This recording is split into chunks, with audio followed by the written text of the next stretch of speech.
Stormy seas and lost souls. Who is it? She's dreamt of this before. It's coming. Is it? They say dreams are visions of our memories, thoughts and fears, as seen by our inner eye.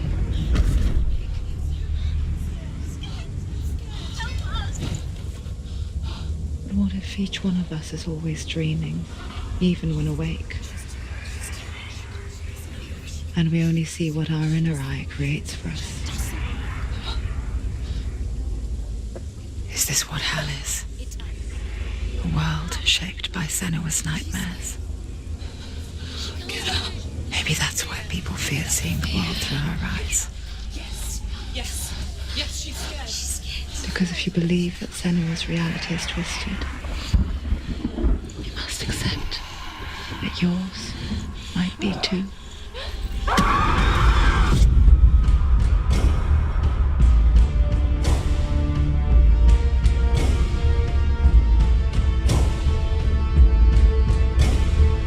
Hellblade Senua's Sacrifice is a video game about Senua, a Celtic warrior on a vision quest into Viking territory. But what sets our hero Senua apart is that she suffers from severe psychotic mental illness. He knows she's getting closer. He can feel her coming closer. She's getting closer. They're watching.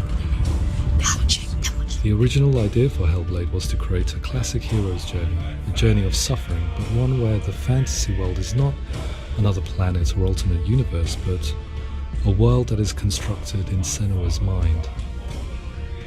But to do so would mean putting psychotic mental illness at the center of the experience, a subject that is still considered taboo, and a challenge that was both terrifying and exciting in equal measure. In Hellblade, the starting point was a newly discovered Celtic goddess called Senua in Ashwell, Hertfordshire. When first discovered, her name was thought to be Senua, a name which I liked and kept. I wondered if Senua might have been a Celtic warrior like Boudica who stood up to the Romans. While the Romans had conquered all of Europe, there was a group of Celts up in the furthest reaches of the Roman Empire that could not be conquered, the Picts. And so the Romans built a wall, called Hadrian's Wall, that spans across Britain from sea to sea to keep the Pictish barbarians at bay. The Picts were known for their war paint, painted on with woad, and their matted hair clumped with lime. And so Senua would be a barbarian Pict in this image. What's your name? Senua. I haven't seen you before. I don't live home much. Oh, General's daughter. I have to go. Wait. Orkney is off the coast of Scotland and was inhabited by the Picts, steeped in history and mystery, and so I made Orkney Senua's home and set the stage for a crisis. In the late 8th century, the first Vikings landed on the Orkney Islands. The population of the Picts crashed thereafter, replaced by the Norsemen of the 9th century. Were they wiped out? We don't know for sure, but it would seem likely given the reputation of the Vikings. The Northmen's brutality is legendary. High-ranking leaders and chieftains of the tribes they conquered were often offered as sacrifice to their gods. The most brutal of these sacrifices was known as the Blood Eagle. I imagine Senua as a young female warrior who returns home from exile to find her partner, Dillion, brutally sacrificed to a Norse god by these hellish warriors from a faraway land. I imagine the horror of this moment and how it would have dragged her deep into mental torment.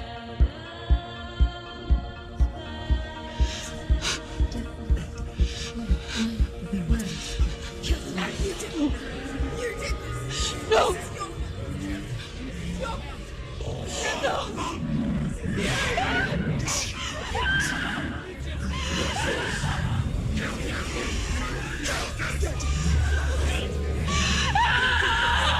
I came to learn that the Celts had a sophisticated and nuanced perspective on the nature of mental disorder. One term they used was Gelt. A Gelt is a man or woman who has been driven mad by a curse, battle trauma, or grief. The Gelt would take to a life in the woods in search of penance, punishment, and purgation. And so Senua became a Gelt, cursed by darkness, looking for redemption in the wilds. Another word the Celts used in reference to mental disorders was truth, meaning fool, or Liar. one who utters the words of God. They tell of the mad sinner who flees battle into exile and takes on a beastly nature, growing feathers on his body. The character called Truth in Hellblade is based on a little-known person called Findan, an 8th century Irish Celt who was captured and enslaved by the Vikings, but eventually escaped to Orkney where he became a monk. I will tell you my stories of hell, if I may walk with you. Upon meeting Senua, it would be his stories that fuel her quest deep into their world of gods. The Northmen say the world will come to an end. The sun will grow black, the earth will sink into the sea, the stars will disappear, fire and water will meet, flames will play against the sky, the heavens and earth and all the world will be burned, all the gods will be dead, and the warriors of Valhalla and people everywhere. Senua, prepare yourself for Ragnarok, for it is nigh.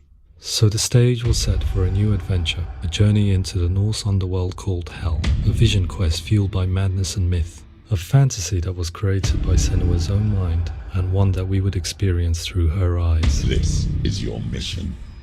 This is your quest. There is nothing else left. To make a game about a warrior with psychotic mental illness as its central theme was fraught with danger. Mental illness, such as psychosis, is still taboo and rarely acknowledged in a century of cinema, never mind the new medium of games. Where it does feature, it often conflates psychosis and psychopathy associated with a lack of empathy. It is unfortunate that these two words sound so similar that they are used interchangeably in media. I must admit that I didn't have to look very far to discover my own ignorance of the subject. So we reached out to Paul Fletcher, psychiatrist and professor of health neuroscience at University of Cambridge. Psychosis is a descriptive term, and it refers to having a loss of contact with objective reality. So it's characterized by two main sets of symptoms. One of them is hallucinations, where somebody experiences perceptions when there is no actual objective thing out there to perceive. You're already dead. Who are you?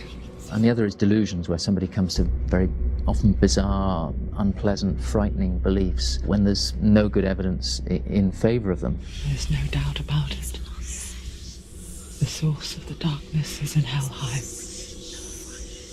And the goddess Hela holds his soul there. We reached out to Welcome, a biomedical research charity that spends billions on research and awareness programs aimed at improving health. Mental health hasn't always been presented in the media in a way that is particularly helpful. It can be challenging to engage people with the subject matter, and there are a lot of preconceived ideas about mental health, and particularly schizophrenia and psychosis. So we hope our support allows the team to continue to collaborate with Paul Fletcher and with those who have experience of psychosis to create a game that provides a fresh perspective on the condition and allows audiences to engage with it in a way that just wouldn't be possible in any other medium. What started out as a brief consultation convinced me that we were only scratching the surface of an immensely deep and interesting subject that could enrich and change the very nature of the game. That's cool. Thanks so much for coming here. Pleasure. Thanks. It's really interesting for me, and I'd love to be involved. It's fascinating.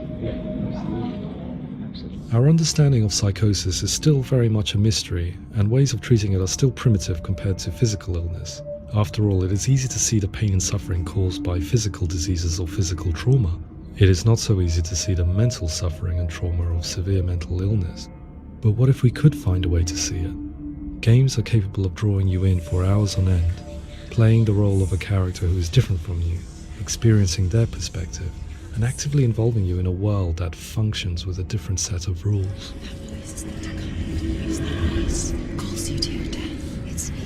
If we were to represent Senua's psychosis, we would have to simulate voice hearing, a common attribute.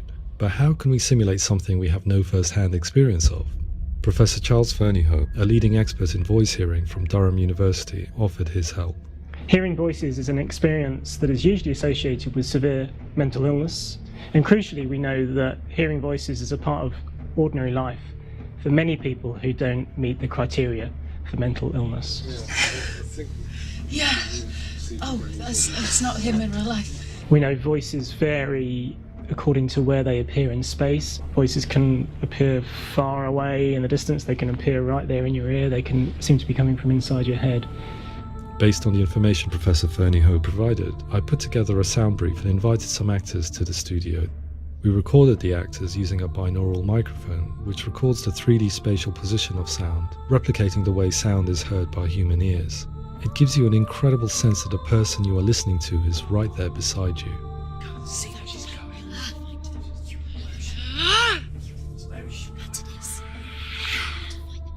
Rachel Waddingham from the Voice Collective came to our studio with 2 young voice hearers to speak to our team.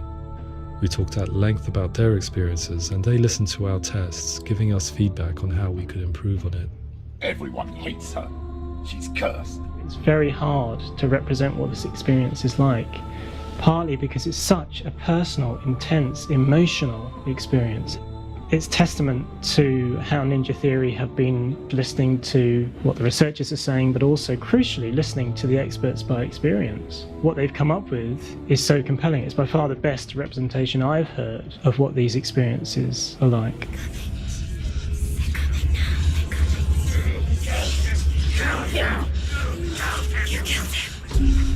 Other common attributes of psychosis are visions and flashbacks. We met with Recovery College East, who work with and care for people recovering from severe mental disorders. A group of service users gave us their first-hand account of what they experience. Sometimes when the visions or what we're seeing is too much, we become small until eventually we perhaps don't see anything. The people we spoke to, the stories they told, were fascinating, harrowing and mind-boggling. The reality of what people experienced was vivid, far exceeding what I could possibly have imagined.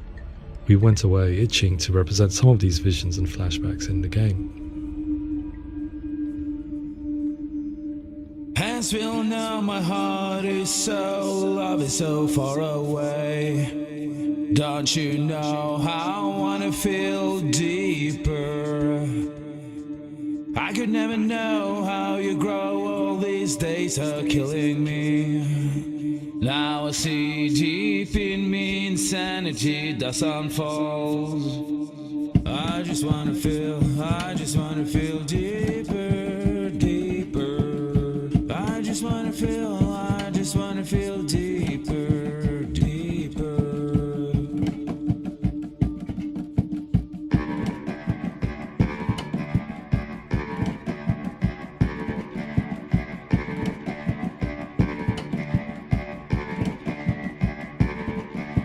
Hands will know my heart is so, love is so far away.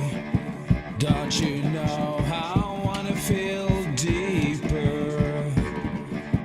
I could never know how you grow, all these days are killing me. Feel like this, read like this, I just wanna live, that's all. I just wanna feel deeper, deeper. I just wanna feel deeper, deeper.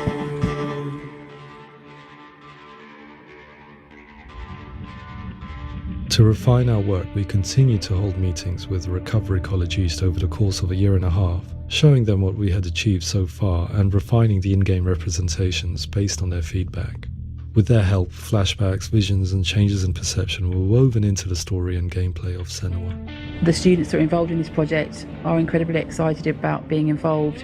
They have described the experience as being important because it values their lived experience and shows that despite what we have been through, all of that experience becomes valid, that actually it's something that we should all be talking about. The experiences described range from beautiful to frightening beyond comprehension. I heard of a girl who has to live with an angry voice screaming at her, slamming on her doors and walls 24 hours a day. I met someone who would often see hanging corpses in a room, so real that she would sometimes try to rescue them. The panic and fear that comes with such visions is entirely understandable, and it can be a living horror for some. Worthless, weak, pathetic. Go on, feel sorry for yourself, because there is no one left to do that for you. I was urged by one fellow that we should not shy away from showing this horror, and so I was perpetually torn in making Hellblade. Had we gone too far with our representations or not far enough? Growth and loss. Just like your soul. Come on.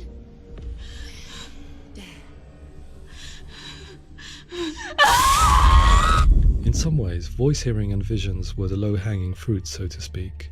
There's another aspect of psychosis that is much harder to explain, but one that I think video games are uniquely able to represent, which are often called delusions. People begin to see patterns in the world. They begin to link things that most people wouldn't link. Most of the things that we might think would be coincidence or, not worth commenting on. Nevertheless, that might have a particular salience or importance for them. One individual described how everyday words, sounds, colours and objects were steeped in meaning to him, forming a strange and sinister puzzle that he was determined to solve but could not quite get to the bottom of. It's not just brain dysfunction. It's not like the system shut down. It's actually an incredibly creative process. The person creates a world populated with voices and phantasms and terrors, and they're completely immersed in it. They believe in it. We often invite people into the studio to play the game. In one of our playtests, they played through much of the game, making associations between runes, secret messages, and the threat of darkness that stalked them. There are many things that happen in the world of Hellblade that make perfect sense within the context of Senua's mind.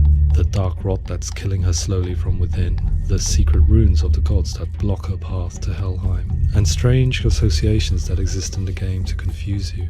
To complete Senua's quest, you have to internalize and accept the logic and meaning behind these things to progress. Afterwards, they said that they didn't see much evidence of mental illness in the game. People with delusions of all sorts would argue the same thing, that they are not aware of their experience being abnormal in any way. I need this sword. It's important. Representing perception changes and thinking patterns within Hellblade gives us a set of symptoms common in psychosis. But people with lived experience were keen to emphasize another point, that it is wrong to define a person by their symptoms. Quite often, the illness comes not from the symptoms, but from the stigma, isolation and mistreatment that comes about from the rest of society. They say that I'm cursed. What if they're right? I needed someone to portray Senua, someone who could believably internalize her suffering.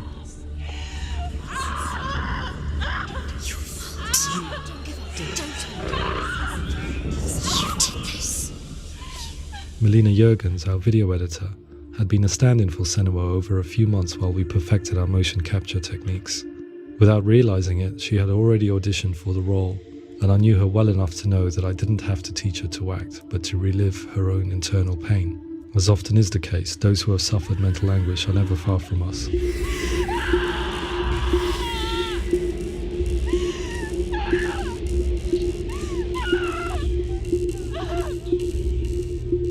My hope is that by creating a compelling and aspirational character in Senua who feels very much real, albeit in a fantasy setting, we can provide a lens into her reality, a different one to yours, and this is where storytelling comes into play.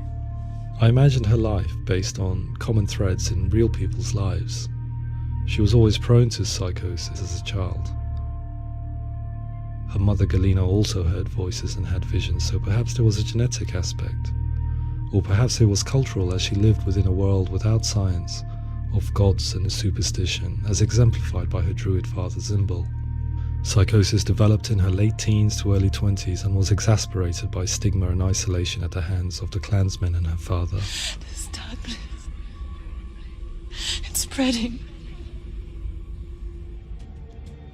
The trauma of seeing her lover Dillian sacrificed tips her over the edge, making her remodel her reality around a concept that connects everything: the darkness. So the question, is what Senua experiences real? Can only be answered by saying, yes, it is real. It is her reality. All of her suffering will have been for nothing. It's just a matter of time.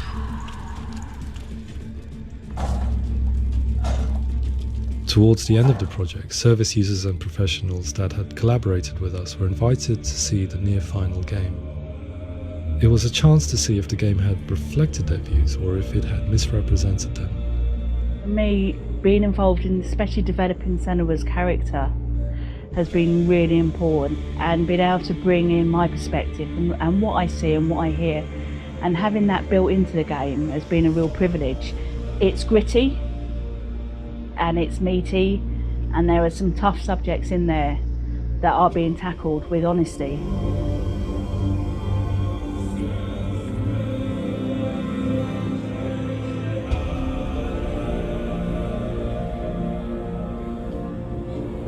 I was blown away by it today, absolutely blown away. It was just fantastic to get the opportunity to use our lived experience in a very creative way. There's nothing tokenistic about the work we've put in. It feels like we've been listened to, things have been taken on board, and I think there was a lot of realism in the game itself, and it feels very authentic.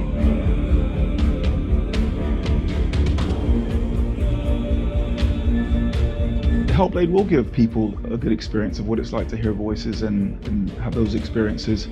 I'm glad that the guys at Ninja Theory have asked us to come along and help them build an experience that's positive when it comes out, and get myself a copy and have a go.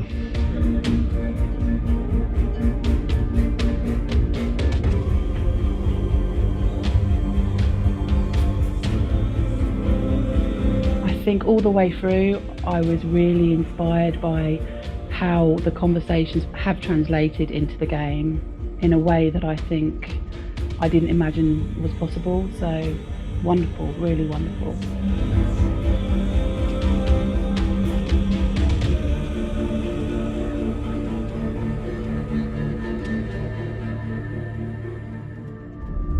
I really hope that others will follow the lead they've set and use the power of something like a video game to change people's perceptions, to increase understanding, and ultimately to make some of the stigma around voice hearing and other experiences go away.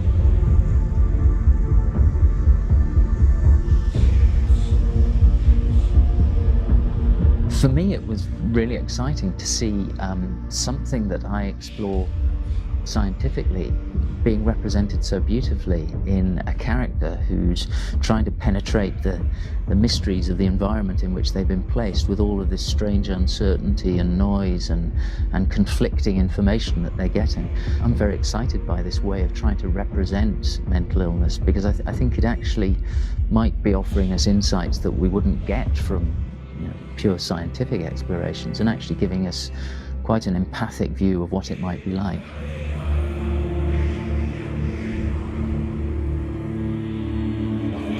Mental illness has been with us for as long as we have been on this planet, but why? Why hasn't evolution stamped out this weakness from within our gene pool? I often pondered this question until I realized that the question had an inbuilt flaw. It assumes that being and thinking differently is a weakness. The only reason we have computers, spacecraft, medicine, poetry, art, and yes, even video games is because individuals were able to simulate new abstract realities in their minds and share them with the rest of us. We need people to be willing to see differently in order for us to progress and survive as society. And we need to be open to these new ways of seeing. And it is this spirit that motivated me to create Senua's story and share it with you.